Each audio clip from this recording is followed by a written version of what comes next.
নানি অনেক দিন ধরে আমার হাজব্যান্ডকে ডাকতেছে, আর আজকে কেন গেল আর কি ঘটনা ঘটলো সবই আজকের ভিডিওতে থাকবে।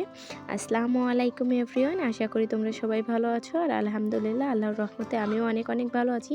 তো আজকে যেহেতু হাজব্যান্ড কোথাও যাবে, তো সকাল থেকে খুব তাড়াহুড়ায় কাজ কাম সারতেছি।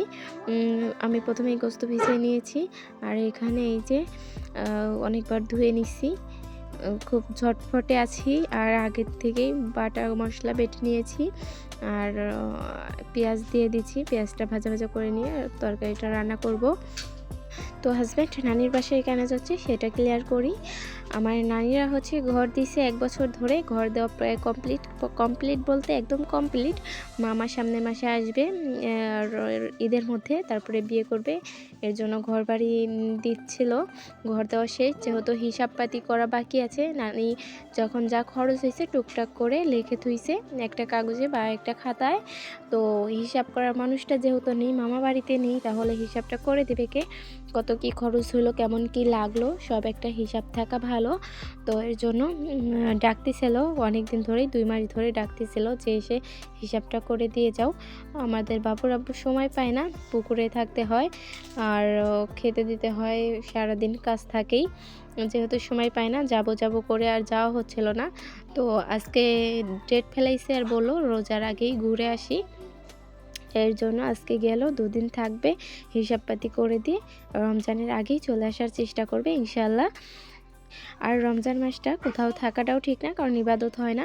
রমজান মাসটা হচ্ছে ইবাদতের মাস, গুনাহ মাপের মাস। আল্লাহ তাআলা রমজান মাসে গুনাহ মাফ করে। এর জন্য রমজান মাসটা বাড়িতে থাকাই ভালো। এর জন্য তাড়াতাড়ি গেল রোজার আগে, যাতে করে হিসাবপাতি শেষ করে দিয়ে চলে আসতে পারে। আর এদিকে এই যে আমার মশলা কষানো হয়ে গেছে, সব মশলা দিয়ে মরিচের গুঁড়া, হলুদের গুঁড়া, লবণ দিয়ে খুব ভালো করে কষিয়ে নিলাম। তারপরে দিয়ে দিচ্ছি বুট কালাই। আমার খালামণি আমার জন্য বুট কালাই নিয়ে আসছিল, তো সেগুলো আবার নর্মালে রেখে দিয়েছিলাম, দেখে একটু গাছ বের হয়েছে। কি করার, খুব তাড়াতাড়ি সব রান্না করে খেয়ে ফেলতে হবে। তো আজকে রান্না করতেছি গোস্তর বুট কালাই। তো এই রান্নাটা তোমাদের সবার কাছে কেমন লাগে অবশ্যই কমেন্টে জানাবা। আর কারা কারা কালাই দিয়ে গোস্ত রান্না করে খেয়েছো সেটাও কমেন্টে জানাবা। আর বাচ্চা নিয়ে কাজকাম সারতে তো কতটা কষ্ট, যে আপুদের হচ্ছে বাচ্চা কাচ্চা আসছে সেই আপুরাই বলতে পারবে। আমি যে এখন ভয়েস দিচ্ছি, তারপরেও মেয়ে চিল্লাচিল্লি করতেছে, মেয়েকে খেলতে লাগাই দিছি যে তুমি খেলো আর আমি ভয়েসটা দেই। ভয়েস না দিলে তো ভিডিওটা আজকে আপলোড দিতে পারবো না। এর জন্য মেয়ে নিয়ে খুব কষ্ট করে বাসার সকল কাম সেরে তারপরে ভয়েস দেই বা ভিডিও করি, খুব কষ্ট হয়।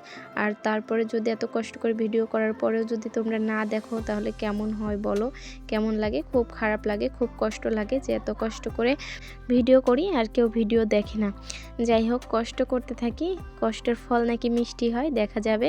তো আমি খুব ভালো করে বুট কালাই দিয়ে মশলা কষিয়ে নিয়ে গোস্ত দিয়ে দিচ্ছি। এখন গোস্তটাও নাড়াচাড়া করে খুব ভালো করে কষিয়ে নেব। আমি প্রথমে ঘুম থেকে উঠে নামাজ কালাম পড়ে সকল বাসি কাজ সেরে নিছি। সেরে নিয়ে বাসি কাজ সারার আগে গোস্ত বের করে রাখছিলাম যাতে খুব তাড়াতাড়ি এড়ে যায়। আর গরম পানি দিয়ে একটু খাই ছোটা লবণ দিয়ে দিয়েছিলাম, আরও তাড়াতাড়ি এড়ে গেছে।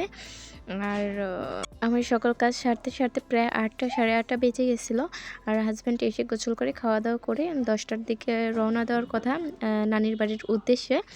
নানির বাড়ির উদ্দেশ্যে বলতে নানির বাড়ি বাবার বাড়ি 2 জায়গায় যাবে, কারণ আমার নানির বাড়ি আর বাবার বাড়ি এক গ্রামেই, এক এলাকায়। তো যাবে নানির কাজে, তো এখানে বাবাও আছে, বাবার সঙ্গে দেখা হয়ে যাবে।